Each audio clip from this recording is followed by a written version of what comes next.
An angry bull is charging at you, which is 2,000 pounds. What do? How do you protect yourself and prevent serious injury? Imagine if you never had to be in this situation. Thanks to artificial insemination, this is entirely possible, just with a little tube of semen. I personally have 7 head of cattle at my house and took a dairy science and industry class at Virginia Tech last semester. I have also artificially inseminated pigs with a swine club.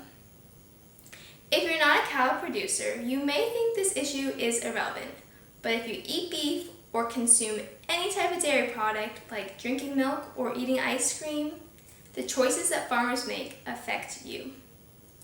Cattle producers should use artificial insemination, not natural service. Artificial insemination is a better choice because it is safe, it gives the opportunity for superior genetic qualities, and it is cost effective.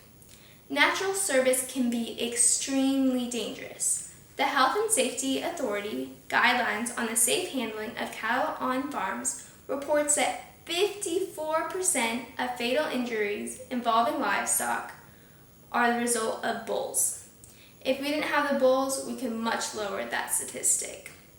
A bull ramming into a woman and her dying 3 days later, a lifelong dairy farmer being killed while herding cows on his farm, and a woman who had raised this cow since it was very little having her neck broken. These stories really aren't that uncommon. Bulls also put an unnecessary strain on heifers that are smaller than cows because they have not yet had a calf. We wouldn't have to worry about the huge weight of a bull if you use artificial insemination. Artificial insemination can also greatly improve the genetics of your herd very quickly. The farmer is able to pick which bull goes to exactly which cow. If you look at the websites SemX, Genetics for Life, you're able to see data on a ton of bulls. You can see things like the production, its reproduction, its health, not only on it, but also all the daughters it has already had. All that information would not be possible if you were trying to transfer a whole bull to your farm, not just a tube of semen.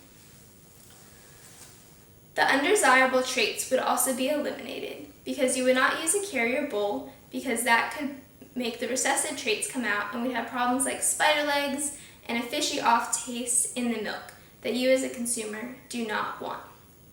Paul Van Raden, a senior research geneticist at the United States Department of Agriculture, reports that DNA testing is used to decide if heifers should be inseminated with elite dairy, beef, or gender-sorted semen.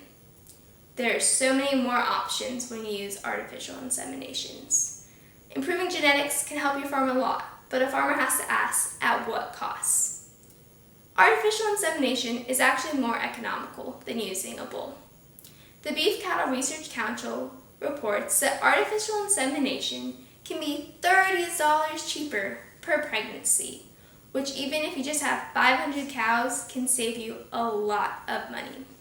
Farmers also don't have to worry about maintaining bulls in the pasture and keeping them separate if you don't want the cows being bred yet.